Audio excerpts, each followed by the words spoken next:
Gue tidur gak tahu jam berapa, tapi gue bisa tidur lagi tuh karena dipaksa. Kebetulan gak tahu kenapa gue mimpiin si sosok itu lagi. Mimpi si sosok hitam berbulu, gede banget, sumpah ini gede banget, setinggi pohon belakang tenda gua. Setinggi pohon itu, bener. Tangannya juga gede banget. Sumpah. Gue mimpiin dia di belakang tenda gua, tapi posisi gua tuh ada di luar tenda. Dan gue adep-adepan sama dia. Dia di samping pohon, gue di hadapan dia, tapi nggak deket banget emang. Cuma dia bilang, lu gak bisa pergi dari sini. Gitu lagi. Gue bingung, salah gue apa? Gue kenapa? Kok bisa-bisanya dia bilang gue gak bisa pergi? Gue gak ngerti. Posisi di mimpi itu gue gak bisa lari. Gue gak bisa gerak, gue cuma bisa ngeliatin dia dan berdiri. Harusnya ya bisa lari lah, gitulah istilahnya, ngeliat yang horor, lari atau manggil orang atau gimana gitu, kabur, masuk tenda kayak ini. Enggak, bener-bener cuma bisa natap dia doang. Matanya merah menyala, bener-bener nyala banget. Waktu itu gue kebangunnya tuh gara-gara gue baca doa lagi, terus gue kebangun, gue lihat HP. Posisi jam 2:30 pagi. Gue cobain buat tidur lagi, tapi nggak bisa. Gue paksa-paksa tidur juga nggak bisa. Sampai azan subuh, gue baru bisa merem lagi. Gue baru bisa. Itu pun gue tahu azan subuh karena HP gue bunyi azan. Oh udah subuh. Itu abis azan selesai gue baru bisa tidur lagi. Gue mau manggil temen-temen gue ya pasti udah pada tidur. Masa gue mau bangunin gitu kan, gue diem aja itu, sumpah. Cuma gue bingung aja gitu mau ngapain, takut gitu, gue gemeteran, gue gimana, gue mau ngungkapin, gue takut sendiri. Hujan juga kan, posisi gerimis dari mimpi itu tuh, hujan gerimis gantiin tuh sampai pagi ya bang, sampai pagi. Nah udah azan subuh gue baru bisa tidur. Nah pagi itu jam 7:30 tuh baru bangun. Taunya ada Bang Umang udah masak. Gue manggil, Bang Umang kata gue, oi kata, oh udah bangun. Gue seneng tuh, gue ternyata abis mimpi panjang banget. Memang malam itu tuh bener-bener menurut gue panjang banget, nggak selesai. Gimana sih kalau lu dikejar-kejar terus nunggu pagi tuh lama banget beneran, tuh sumpah. Nunggu pagi lama banget, terus paginya udah bener-bener plong, gue gak kenapa-napa, untung gue kenapa-napa. Gue baru keluar tenda dari habis maghrib, baru keluar tenda, ngangetin badan dulu lah, nyantai-nyantai, baru prepare mau naik ke puncak. Nah jam 8 lah, sekitar jam 8 kita berempat doang, Bang Umang gak ikut. Karena gue yang newbie gitu kan, pengen tahu puncak Gunung Gede. Nah naik meskipun dari Surken tuh emang cerah, posisi dari Surken cerah. Naik ke puncak nggak ada apa-apa, nggak ada masalah, paling cuma gerimis, kabut turun itu doang, nggak ada masalah apa-apa gua. Terus udahlah, gua pas gerimis gua terusin tuh sama temen-temen, naik aja dah. Padahal nggak bawa jas hujan, nggak bawa apa-apa gitu, cuma bawa jaket doang sama air minum, sama bekal tuh agar dari Bang Umang. Udah nggak apa-apa lah, terobos aja hujan dikit ini katanya gitu. Ya udah kita terobos nyampe puncak, kabut gak kelihatan puncaknya. Ya udahlah kita rehat aja, minum, makan agar, baru udah turun.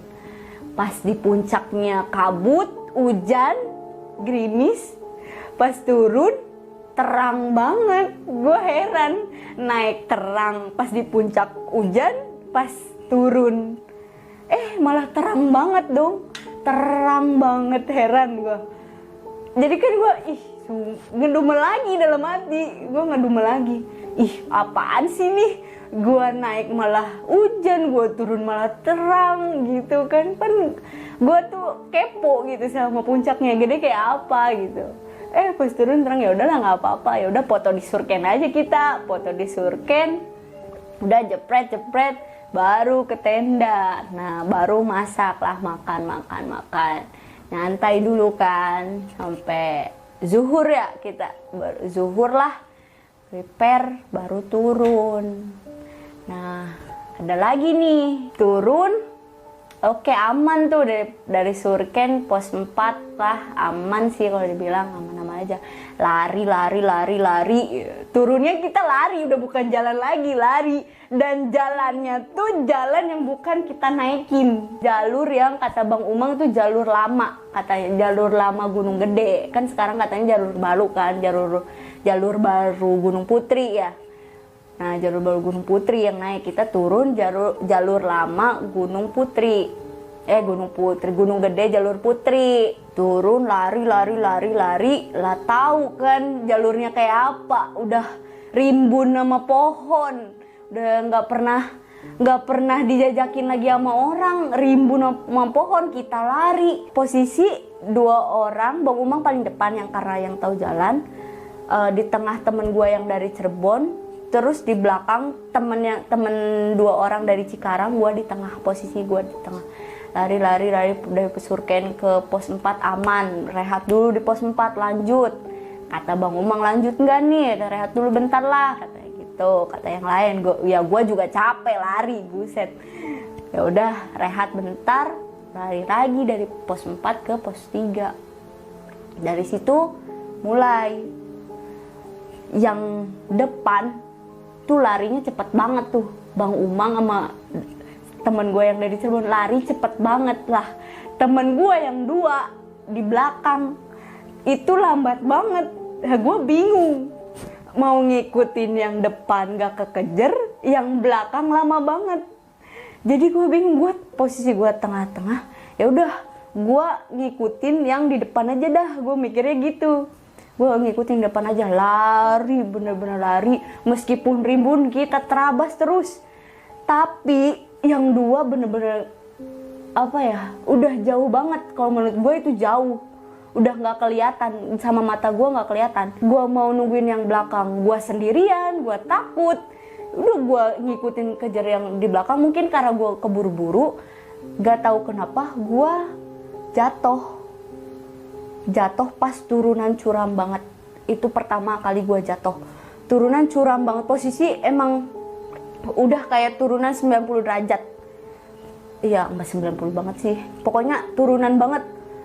Dan ya lu tahu kalau jatuh di turunan harusnya kan begini dong gitu kan. Ini posisinya gue tengkurap, heran kan. Dan gue ngerasa banget, itu kerasa banget punggung gue, bukan carrier gue, kayak ada yang dorong. Persis banget, kayak ada yang dorong. Terus gue keguling, terus yang sakit bukan badan gue, bukan kaki gue, tapi punggung gue. Kan gue aneh, punggungnya bukan punggung carrier ya, tapi punggungnya punggung sini loh gitu. Gue aneh aja gitu, kok yang sakit 2 punggung gue aneh. Apa karena gue kebentur apa, atau karena gue keguling kah? Ya udah, gue masih positif, gue masih pengen ngejar 2 orang yang di depan. Tapi untungnya gara-gara gue jatuh itu, Bang Umang sama temen gue kekejar tuh, karena cepet kan keguling. Ya udah kekejar, untungnya Bang Umang juga lagi rehat, lagi nungguin gue. Ya udah, gue rehat, gue nyampe, minum dulu, rehat. Ditanya, aman gak deh? Aman, gue bilang gitu. Padahal gue habis posisi keguling gitu. Oke, itu belum nyampe pos 3, belum. Kita juga nungguin yang 2 di belakang sih sebelum kita lari. Soalnya kan takut kenapa-napa kan. Udah, kita nungguin yang 2 di belakang sampai baru kita lari lagi tuh.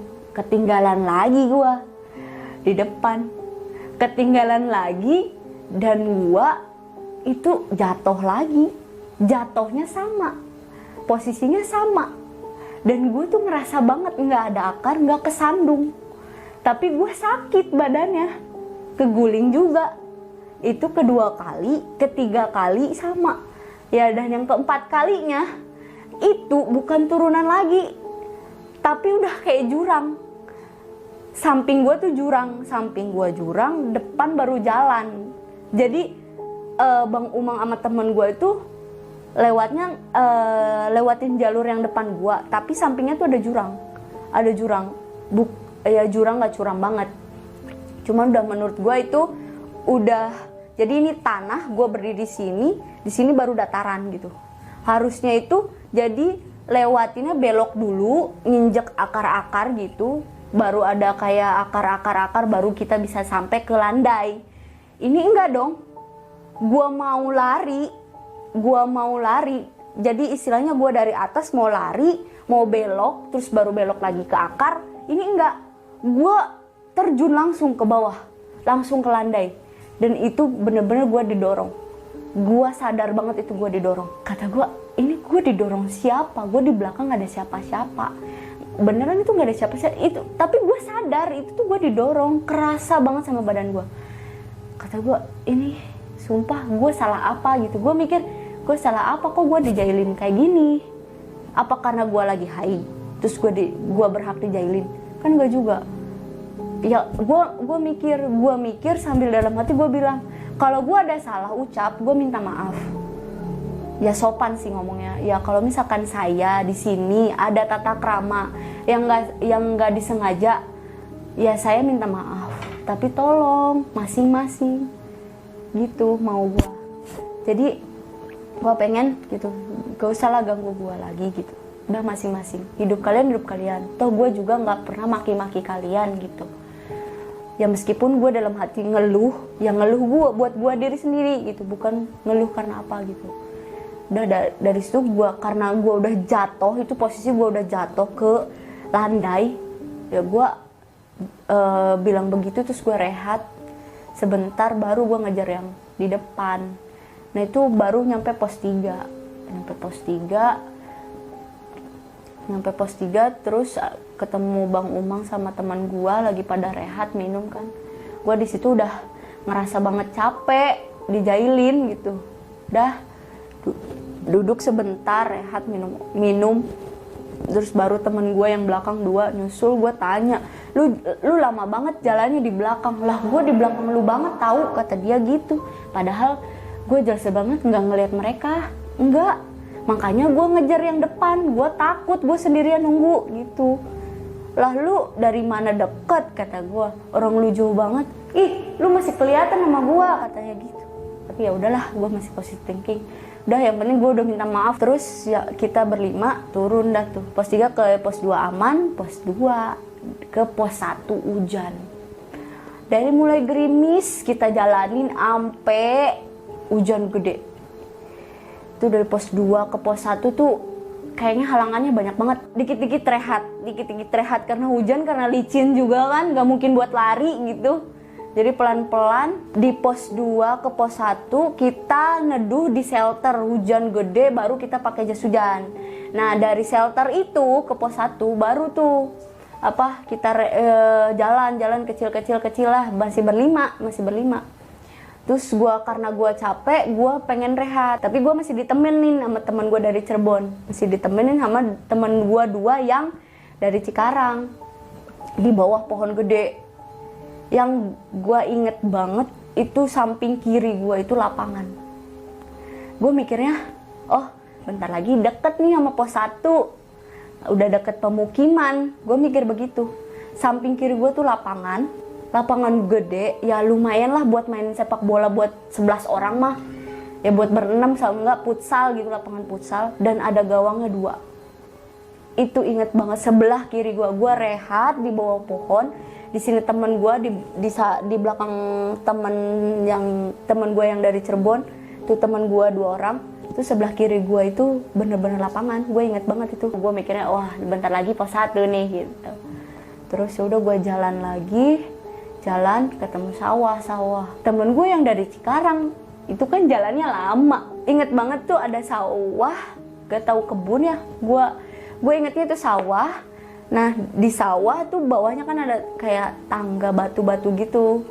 kayak batu tapi undak-undak gitu tuh, kayak tangga, jadi ngebentuk tangga. Dari situ hujan deres banget, petir gede banget. Gue bingung apa lagi. Gue mikir cobaan apa lagi nih buat gue. Emang posisi banyak pendaki, depan gue ada pendaki banyak, rombongan pendaki. Jadi gue masih ngerasa tenang. Cuman gue mikir kok ini hujan gede banget sama petir gede banget, kan takut ya gitu di ladang, di lahan terbuka gitu ada petir gede, kan takut juga gitu. Ya udahlah, gue ngikut rombongan depan aja gitu. Gue nggak ngerti kenapa gue bisa ketinggalannya, gue lupa. Di situ gue posisi jadi sendirian, tapi di tengah-tengah ladang, bukan hutan lagi, tapi tengah-tengah ladang yang belok terus ngelihat sungai-sungai ngalir gitu tuh. Nah di situ ada petir kilat gede banget, bercahaya banget gitu tuh. Gue takut, jadi gue lari, terus gue neduh di bawah pohon gede itu. Karena emang hujan ya, gue takut gitu sama petir gitu kan, daripada kesambar mending gue lari, terus gue neduh di bawah pohon. Terus pas gue neduh, petir gede banget tuh. Emang dari kecil ya punya fobia sama petir lah gitu, takut banget sama petir, suara petir. Tapi mau gimana, gue sendirian, gue takut banget. Mau ngejar nggak kekejar, mau nungguin takut banget gitu. Jadi gue bingung, emang posisi di gede tuh kayak gue kayak bener-bener diuji sendiri gitu loh. Gak ngerti, jadi kayak bener-bener diuji. Terus gue berdoa, ya Allah, kata gue ini emang beneran gak akan selamat apa gimana? Gue mikir gitu. Apa emang gue gak akan balik atau gimana? Gue mikir gitu. Tapi kan gue harusnya positive thinking ya. Cuma emang karena diri gue udah netting. Ya Allah gue nyebut aja lah. Ya Allah takdir, gimana takdir aja. Gak taunya nemu pendaki lewat, cowok sendiri. Cowok lewat pohon. Gue sendiri di situ. Cowok lewat pakai flanel kotak-kotak, celana pendek, Levi's pendek lah, kayak kargo gitu, kantongnya banyak, pakai kotak-kotak abu, krem abu gitu, lewat. Dia nyeker, posisinya dia nyeker, nggak pakai apa-apa, ya nggak bawa apa-apa maksudnya, lewatin gua, tapi nyering hai, gitu, kayak ngelirik dulu, sebelumnya ngelirik dulu ke gua, ngelirik. Terus nyering hai aja gitu, nyering hai, terus bilang ke gue, Neng, awas sendirian di bawah pohon besar. Dia ngomong begitu. Tapi gue ada bersyukurnya juga, wah ada orang lewat, gue ngikut dia aja gitu. Tapi dianya malah nakutin gue, jadi gue malah makin takut. Ya udahlah, gak apa-apa, mungkin ini pertolongan gue gitu. Gue ngikutin dia dari belakang, gak apa-apa, jauh gitu. Yang penting gue selamat sampai pos 1 gitu. Ya udah, dia lumayan agak jauh, baru gue ngikutin dari belakang. Yang penting gue ada temen lah, seenggaknya. Petir juga kan udah pada gede banget. Tapi tiba-tiba pas gue ngikutin dia, kabut turun tebel banget, sampai jarak pandang gue aja nggak kelihatan sama dia. Padahal jarak dia ke gue tuh nggak jauh dari si cowok itu. Gue inget banget itu. Pokoknya masih kelihatan kalau si kabut itu belum turun, masih kelihatan. Nah kabut ini udah tiba-tiba turun, gue heran. Si petir nggak ada, emang udah nggak ada, cuma kilat-kilat doang. Cuman si kabut turun, gue bingung. Ini orang nggak kelihatan, gue mau gimana? Gue ngikutin jalan setapak itu doang, nggak kelihatan. Gue mau ngeluarin senter, nggak mungkin. Udahlah, gue ngikutin jalan setapak ini doang. Tiba-tiba pas jalan dikit, serang, wangi banget. Dan wanginya tuh ya wangi melati. Aduh, ini gue udah kalut banget itu di situ, perasaan gue kalut banget. Apa emang gue nggak boleh pulang atau gimana? Tapi gue harus pikiran gue. Tapi hati gue nggak mau diam di sini. Gue mau pulang gitu. Gue jalanin, ikutin. Jadi wangi itu ngarah dari ke kiri gue turun ke kanan gue gitu, ke kanannya gue. Terus gue ngikutin. Pas gue nengok ke kanan, ternyata ada sosok putih lagi berdiri di atas pohon. Tapi posisinya si badan cuma kelihatan setengah. Terus ini hitam, rambutnya ngejuntai hitam, tapi ini kelihatan putih. Kabut turun, orang aja nggak kelihatan. Ini bisa-bisanya si pohon kelihatan. Apa yang jaraknya apa sih, si pohon tuh turunan gua gitu. Jadi sebelah kanan tapi turunan gitu, jurang kayak curam gitu. Di pohon tinggi, dia berdiri. Gue langsung istighfar, astagfirullah. Gue ngeliat apa, gue pengen lari tapi nggak bisa. Kayak kaki gue tuh kayak lemes banget gitu. Gue jalan sambil istighfar. Terus gue istighfar sambil ngikutin jalan setapak itu. Istighfar. Akhirnya ketemu sama, ya kelihatan gitu, bayang-bayang pos 1. Sumpah. Dan kabut tuh udah mulai nggak ada. Dimulai pos 1 tuh udah mulai nggak ada. Itu bersyukurnya bener-bener bersyukur banget. Gue langsung lari ngejar ngelihat Bang Umang sama temen gue lagi duduk. Gue langsung lari ke mereka. Gue bersyukur ketemu mereka.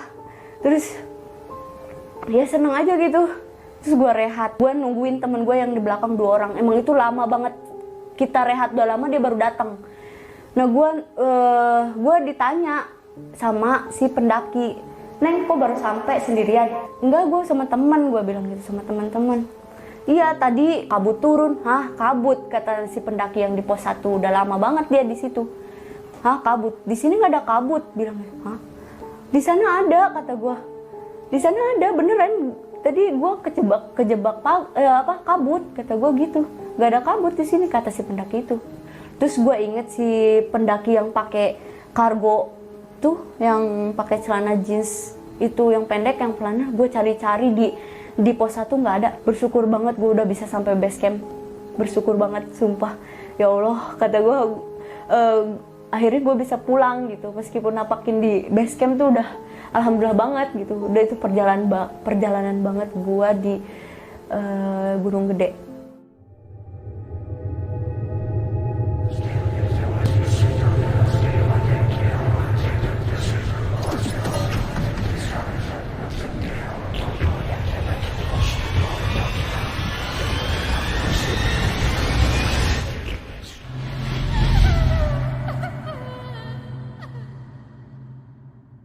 Nah, itu teman-teman semua pengalaman dari Gandel nih ketika melakukan pendakian Gunung Gede melalui Via Putri di tahun 2019. Nah, memang ketika perjalanan itu bersama gua ya. Jadi dia dari Cirebon, dia bergerak ke arah Jakarta dan ketemuan sama gua di Kampung Rambutan ya. Terus kita bergerak menuju ke Base Camp Putri. Dan kita ketemu sama rekan gua yang Cikarang. Akhirnya kita yang tadi bertiga jadi berlima. Nah, dan di saat ini langsung gue singkat aja, lo tuh udah ngerasain di pos 3 ya? Iya, di pos 3 sampai Surya Kencana itu pos 5. Gue inget banget tadi lo pas di pos 3 itu sedikit nangis lo. Iya, emang udah nangis, udah mewek ya, udah ngerasa capek kan, ngerasa capek. Sambil mewek, nggak mau, capek, kata gue gitu kan. Emang nggak mau naik lagi gitu, berasa nggak mau naik lagi. Udah mah hati guanya juga ngedumel kan.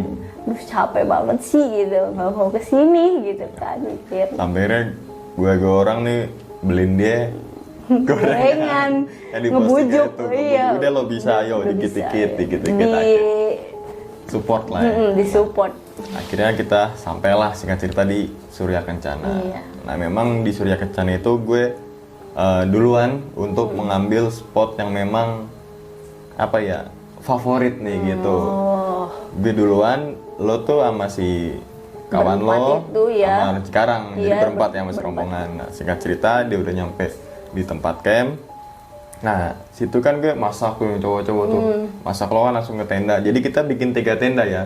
Isi kapasitasnya 2 orang semua nih. Jadi cowoknya itu di 2 tenda, dia sendiri di tendanya. Ya, posisi gitu. Gue cewek sendiri gitu. Pas kita udah gelar tenda, 3 tenda itu ternyata dia ke belakang, lo ke belakang ya. Iya, gue kelar bikin tenda tuh. Ya udah, lo kalau mau ke belakang jangan jauh-jauh. Dekat sini tapi yang rimbun gituin. Dan ternyata lo BAK ya, buang air kecil. Dan memang lo tuh, yang maksudnya lo timbun tuh apanya tuh, Del? Nah yang gue timbun ini ya gimana sih, cewek yang tahu. Cuma kan posisi kita lagi haid, otomatis kan keluar kan darah, ada ya setetes 2 tetes. Cuma kan karena baru hari ketiga juga masih banyak-banyaknya gitu, jadi kan banyak, jadi terus kan amis gitu kan. Kalau menurut gue kan maksudnya kalau BAK mah yang nggak perlu gali dulu nggak sih gitu kan. Nah ini kan ya udah gue BAK aja biasa gitu. Terus karena emang ada tetesan darah, ya gue timbun biar nggak amis gitu, nggak kecium. Bukan bekas pembalut yang lo timbun ya? Bukan. Nah jadi baru nih temen-temen mungkin tahu ya, jadi bukan bekas pembalutnya yang ditimbun, bahkan pembalut itu dibawa ke tenda, ke tenda dan sampai akhirnya dibawa turun lagi ya. Nah, bawa lagi. Ketika malam saat itu kita cowok nih ya, masak. Cowok yang masak, cewek yang tidur gitu. Pas gue tanya, Bre, Gandel mana nih? Tidur mah? Oh ya udah, gitu kan. Istirahat aja, dia kan kecapean. Nah, sampai akhirnya gue masak, udah mateng, gue kan manggil lo tuh. Iya. Oh, lu yang manggil? Iya, gue yang manggil. Oh, gue kira temen gue. Bukan, gue yang manggil. Del. Oh iya bang, bentar lo kan gitu kan. Iya. Nah saat itu gue nggak tahu kalau lo emang udah dimimpiin saat itu ya. Belum. Itu belum mimpi. Oh, setelah makan. Kan setelah makan baru gue. Nah setelah makan kan lo langsung istirahat lagi tuh. Cowok-cowok nih berempat masih di luar tenda. Di luar kan mesti. Ngeliat view. Iya, view nggak hujan kan, view cerah banget. Cerah banget, semuanya kelihatan gitu. Nah saat itu lo dimimpikan oleh. Gua mimpiin itu sosok gede hitam, ya mungkin orang manggilnya genderuwo kali ya. Hitam, mata menyala, meluk gua gitu. Meluk gua erat banget, bukan meluk ya, kayak kesannya gimana sih itu? Tidur di tangannya dia ya? Iya, jadi gua tuh di bawahnya, tapi posisi tangan gini, tangan dia gini, gua tidur di sini nih, jadi sebelah sini dia. Enggak di genggamannya, enggak. Dan ternyata yang tadinya lo tidur di tenda kayak seakan tuh ruangan ya? Iya, kayak jadi tenda tuh kayak ngebesar, gede sampai dia tuh masuk gitu. Dan lo kelihatannya kecil saat itu? Dan gue tuh kecil banget, mungil banget sampai gue tuh kayak terpojokan sendiri gini gitu. Oke. Sampai akhirnya di mimpi lo itu bahwa dia ngeluarin kata lo tuh nggak bisa pergi. Iya. Dari gunung ini. Lo nggak bisa kemana-mana, lo nggak bisa pergi gitu. Bilang gitu. Dan pada saat itu gue nggak tahu tuh posisi lo saat itu haid. Gue nggak tahu saat itu. Makanya kan tahu kayak kenapa ya, misalkan lo itu langsung gue cowok-cowok pasti apa ya ngelindungin lah gitu kan, ngebantuin, kita kan nggak tahu kan. kita nggak tahu gitu. Ternyata lo haid di hari ketiga. Guanya nggak bilang juga kan, ya buat apa sih gitu. Masuklah waktu pagi gitu kan. Bang, lo kan ngajak gue tuh, bang ayo ke puncak temenin gue. Kagak, gue emang di sini aja masak-masak. Iya kan. Nah itu kan gue bangun udah jam 5 tuh, jam 5 gue udah bangun. Sengaja gue masakin lo orang tuh kan. Iya emang. Biar lo bangun, gak usah masak, mau tinggal naik ke puncak gitu.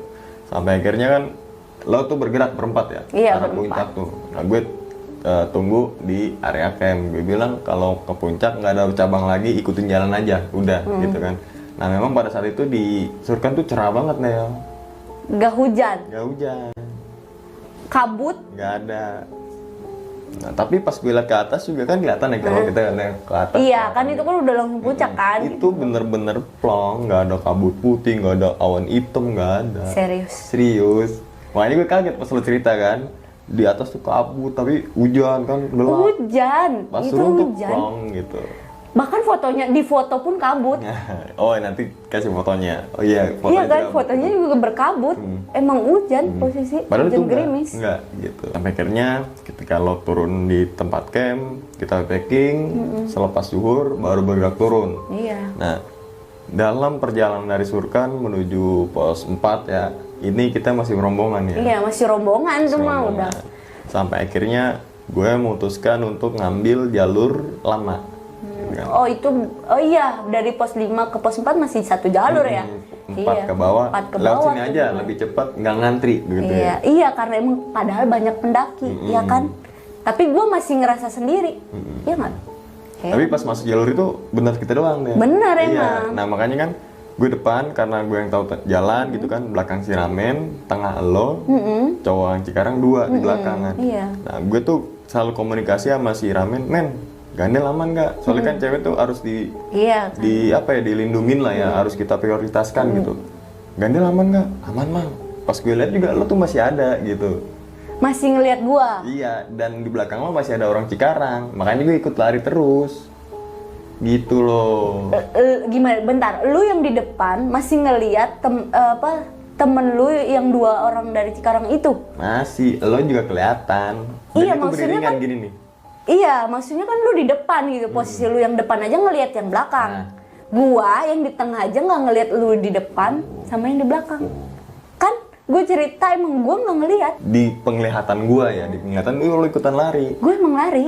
Nah, tapi itu kelihatan dan lo tuh ngeliat gue nggak kelihatan dan orang Cikarang juga nggak kelihatan. Sumpah ini gue nggak ngelihat sama sekali. Gue nggak, misalkan meskipun oke lah lo nggak kelihatan ya, tapi seenggaknya temen gue kelihatan dong di depan, ya kan? Iya, kan karena lo paling depan banget. Iya, gitu. iya. Atau enggak, gue ngelihat belakang, ngelihat si Cikarang. R, ngelihat dong, yang belakang banget gitu. Maksudnya yang belakang gue banget. Oke lah yang belakangnya lagi terserah gitu kan. Ini nggak kelihatan sama sekali. Sampai sama akhirnya sekali. kita ketemu lagi di pos 3 ya. Iya. Nah, setelah jalur lama itu kan agak landai tuh sebelum akhirnya nyampe pos 3. Sebelum itu kan lo jatuh terjungkal kayak seakan-akan didorong ya. Iya. Gue nggak ngerti itu tuh kayak ya itu berkali-kalinya itu udah dari pos 4 ke pos 3. Oke. Berkali-kali jatuh tuh di pos 4 ke pos 3. Nah, gue liat lo jatuh itu nggak tahu ya ketika keberapa kalinya. Baru gue ngeliat lo kan tuh. Wih, gandel jatuh lo, gandel. Kita Iya, ketawain kan tuh. dicengin Wah, kan. dicengin lo. Lo Yang nggak bener diketawain dong, gitu kan. Iya. Diketawain itu nggak tahu kejadian jatuh yang keberapa kalinya gue nggak tahu kan. Tapi gue ngeliat lo jatuh tuh cuma sekali yang saat itu. Karena suaranya buruk gitu. Iya, Kita kan? nengok ke belakang baru kedengeran. Iya kan gue keguling-guling Iya, kan. keguling. Jadi kayak ngerol depan gitu. Iya. Emang kata gue. Sampai akhirnya kan gue masihin, aman kan Del? Gituin kan, aman bang. Ya udah, kita bergerak lagi dari pos 3 menuju ke pos 2. Nah di situ kan yang lo lihat bahwa seperti kayak tadi, gue sama Ramen tuh nggak ada. Iya emang nggak ada, Gitu kan? serius. Betul kan? Nah Emang gue tuh ngerasa sendiri aja di situ. Logika pas kita turun pendaki banyak, iya nggak betul, sih? betul. Yang turun aja banyak, kita nyampe di Suken aja banyak orang kok, iya kan? Pas turun juga Pas turun berombongan juga tuh. kan Dari pos rombongan 3 tuh banyak. banget. Iya, Selepas hujan soalnya. iya. Ini gue ngerasa sendiri banget. Oke. Gak ada orang, gue juga gitu mikirnya. Nah, akhirnya bergerak dari pos 2 ke pos 1 sama juga Sama ya. juga. Sampai akhirnya ngeliat gawang. Iya, nah itu yang gue nanya. Itu gue sebelah, tapi kan lagi rehat masih ada Ramen kan, masih ada 2 orang itu. Sebelah kiri gue tuh ada gawang 2. Ya ujung sama ujung lah gitu, terus lapangan gitu. Gue mikirnya, oh ini deket nih, deket sama penduduk. Gue kan seneng dong. Wah bentar lagi sampai, gue mikir gitu. Iya, Itu kan gawang. Itu nggak ada gawang itu nggak ada. Dan tanah lapangan kayak lapangan tuh nggak ada dari pos 2 ke pos 1. Nah makanya kan dari pos 1 ini. Tapi itu bener loh, itu gawang. Gawang dari bambu, gawang zaman dulu tau kan, yang ujung-ujung dikaretin, itu ada loh. Dari antara pos 2 ke pos 1. Iya, Oke. Dan lo lihat kanan lo tuh kebun. iya. Oke. Tapi sebenarnya Nggak ada. Pos 2 ke pos 1 tuh masih rimbun. Nah, baru ketahuan kan di sini. ya gue bingung gitu. Nah, oke. Akhirnya singkat cerita dari pos 1 itu kita pakai jas hujan ya. Sampai akhirnya lo tuh berhenti ketika hujan deras di bawah pohon. Iya, itu di situ. Gede. Gede dan kilat banyak banget. Sampai akhirnya ketemu papasan pendaki, ngiringai gitu. Iya, nyeringhai. Yang senyum tuh cuma sebelah kiri ini doang. Kan gue posisi sebelah kiri dia dong. Dia ngelewat, gue di bawah pohon. Senyum nyeringhai gimana sih gitu. Sebelah kiri ini doang, yang ininya diam. Terus sambil ngelirik, Neng, nggak takut sendirian? Kata, apa, Neng? Bilang, Neng, awas sendirian. Sampai akhirnya kabut ya. Iya. Dari yang jembatan air itu ya, Iya. air yang dari beton di situ. Iya, iya. Sebelum jembatan beton itu udah kabut. Oke, padahal si Ted itu paling sebenarnya ya kalau gue perkiraan jarak nih gue antara lo nih ya 30 meter 40 meter Masih kelihatan. masih kelihatan. Gue ngeliat lo selalu, si teman gue juga liat lo. Gue tanya, yang mau ke bukan yang mau ke resort itu kabut gak? Enggak, Kan. enggak. Makanya kan soalnya kan udah landai ya. Tapi Nikung-nikung hujan gini kan? Iya, nikung-nikung gini kan. Iya. Itu ngeliat belakang tuh bereretan pendaki tuh banyak, dan itu ada lo, ada Nggak ada dong, nggak ada, mana ada pendaki di situ, nggak ada. Yang ada cuma cowok itu doang satu, yang nyeringnya itu. yang nyeringai, yang nggak pakai alas, dia nggak pakai alas sama dan nggak bawa apa-apa, cuma pakai baju itu doang. Dan lo ditanya ya. Gue ditanya, nih kok sendirian aja, kok baru sampai? Iya kata, gue kejebak kabut di sana, gue bilang gitu. Tuh, Loh, bener kan? Yang kata pendaki itu juga nggak ada kabut kan saat itu. nah iya makanya Kan gue gitu bingung. kan, nah. Padahal dari resort itu ke jembatan deket gak sih? Deket, Ya kan? deket. Itu gue sampai ngelewatin jembatan itu masih kabut, masih kabut, masih nggak kelihatan. Oke. Dan merasa jauh banget nih resort. Merinding gue. Oke. Kan gue juga heran. Padahal ya gue juga pas berangkat ya inget lah sedikit-sedikit dari jembatan beton itu Iya, ke resort deket kan. betul. Ini ngerasa lama banget dan ngerasa jauh banget. Dan makanya pas gue ngelihat bayang-bayang resort tuh gue seneng banget. Sampai akhirnya kita sampai lah di base camp rekan Iya. gua nih. Sebelum gue tutup nih Nel, video ini ada pesan guys Nel untuk teman-teman semua, khususnya pendaki yang perempuan nih ketika melakukan pendakian gunung saat haid atau menstruasi gitu. Ya kalau menurut gue sih kalau lagi haid ya jaga-jaga gitu, bawa apa sih ya, pembalut yang banyak kan, khawatirnya tembus atau kena hujan kan dia kan nggak tahu Iya. kan. Terus bawa wangi-wangian, jadi kayak semacam kopi, kayak gua kan bawanya kopi itu kopi hitam biar si amisnya hilang keserap sama si bau kopi gitu. Jadi abis ganti langsung taburin si pembalut bekasnya, taburin, nggak usah dicuci kalau menurut gua. Gak usah dicuci, udah taburin aja pakai kopi Kopi hitam, digulung terus masukin kresek kalau menurut gua. Kalau mau cucinya di bawah nanti di base camp, Dan lebih itu aman bekasnya kan. itu dibawa ke bawah lagi ya. Iya, bawa lagi, gak boleh lah. Terus simpen aja, yang maksud gua jangan sampai kecampur yang lain gitu. Jadi simpen yang